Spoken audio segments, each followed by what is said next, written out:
Hey fellas, Meat Trapper here. It's been a little while since the last video, and today I'm going to review the Warbonnet Outdoors ground tarp.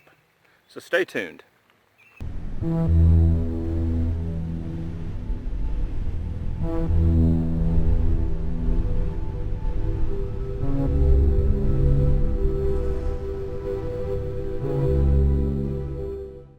Now this sack is an aftermarket stuff sack. It's an REI sack, and it has a main compartment, and then it's got a little side compartment. It's got some webbing on the back, and I keep a little plastic beaner up on the handle. This is a great little sack. I love it. You can mount it to the outside of your pack, grab it and go. And what I like to do is I like to store my tent stakes and lines, the ancillary gear, in the side pocket, and then I store the tarp itself in the main pocket. So let's take a look. Okay, in the side pocket, the first thing I carry is tent stakes. I like the REI or the MSR Groundhog stakes. The Groundhogs are my preferred stake. These things are incredibly tough. They're very lightweight. I've never had one of these bend on me. Other brands, yes, I have had them bend on me. There are 14 of those, because that's a full complement for my tarp if I were to use every single loop. The next thing that I do is I put a little loop of cord through the tent stake, and then I have a little Night Eyes mini beaner, a little locking beaner, and I have that on each one, and this allows me to simply clip this to the loop on the tarp, drive it in the ground, and unclip it as needed. So these cost a little bit of money, but you really save a lot of time and hassle in your setup. The next thing I keep is several hanks of light cord, and then I'm going to start trying this. This is reflective guy line. I've never used this before, but it's got a little reflective material woven into it, and hopefully this will help keep from tripping over. So I've got 2 rolls of that, and then I keep just some extra beaners and stuff down in here as well. So that is what I have in the side pocket. So let's take a look at the actual tarp itself. This is the stuff sack that it comes in, and you can see this tarp is very small, very compressible.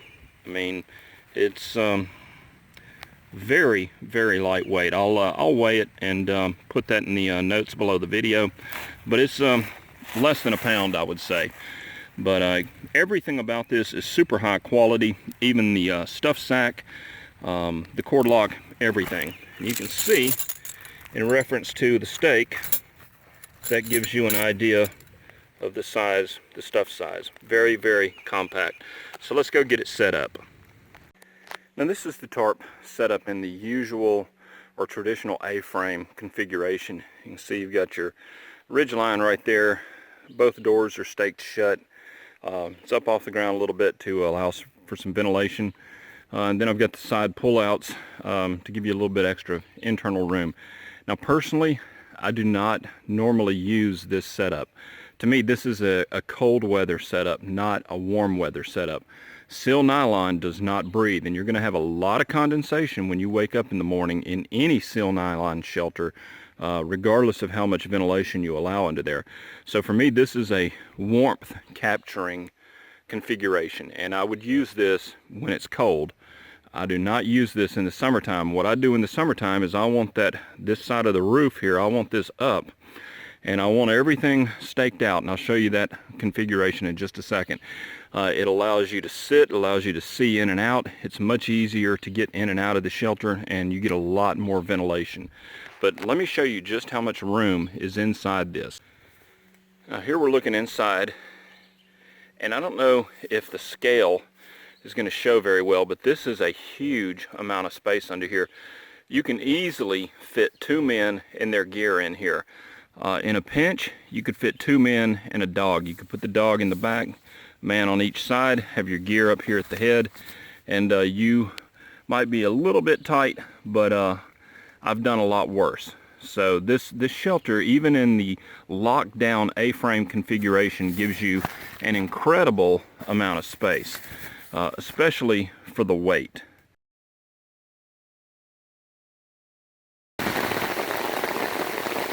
Okay, well, I'm glad that went up quick, because as you can see, it has decided to rain. And what I've tried to do here, this normally would pitch like a pup tent configuration to be fully enclosed. But what I'm trying to do is channel the rainwater down. You can see that's running off to where I can collect it right there. And that's working as advertised, just like that. Now, I didn't have time to get the two pullouts pitched back there, but hopefully you can see how quick and easy that is with the beaners already clipped to the stakes. And you can see it's a very high quality tie out right there. It just clips on. Now the reason I don't keep the beaners clipped to the tarp is I don't want metal rubbing on the seal nylon while it's in the pack, getting jostled around. That's why I keep the beaners clipped to the stakes and in the separate pocket in the external stuff sack.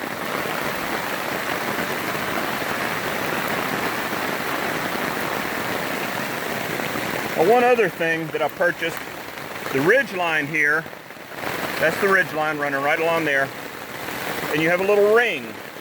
This is a Dutch gear stinger right there that's made out of titanium. It just clips onto the ring. That's an additional purchase, but that just makes it very quick and easy to attach your guy line. You see, that's just whip it on there, and you can just as easily whip it off when you're ready to go. You don't have to worry about tying knots, especially if you got gloves on or if it's cold or anything like that. What I do is I just put a bowline hitch in the end of the line, loop the line on the tree, bring it down, give it a turn or two, pull it tight, you're done. It literally takes seconds to rig that up. These sell for $5 a piece, and in my opinion, they're well worth it. There's the one on the other side, right there. Now, like I said earlier, this tarp is manufactured in both sil poly and sil nylon. Sil poly is the newer fabric, and supposedly it has less of a stretch factor than sil nylon. That means when it gets wet like this sil nylon tarp is going to stretch out, and when you wake up in the morning, your tight pitch is not going to be so tight. It's going to have sagged overnight. You're going to have to get up and tighten it. You may even have to do that halfway through the night, depending upon the sag factor. But that's another reason that I like those Dutch gear stingers. I mean, it literally takes 2 or 3 seconds to tighten it up, and they hold solid. You don't have to worry about a guy line hitch or a taut line hitch slipping or anything like that. But I like this tarp. It's very flexible. You can batten it down to an A-frame in cold weather. Open it up like a wheeling style tarp. When it's raining cats and dogs like this, and you need as much ventilation as you can get. And I like it. It's lightweight, extremely well made, and I give it 5 stars. So we're going to see how it rides this storm out. Thanks for coming along, and we'll see y'all next time.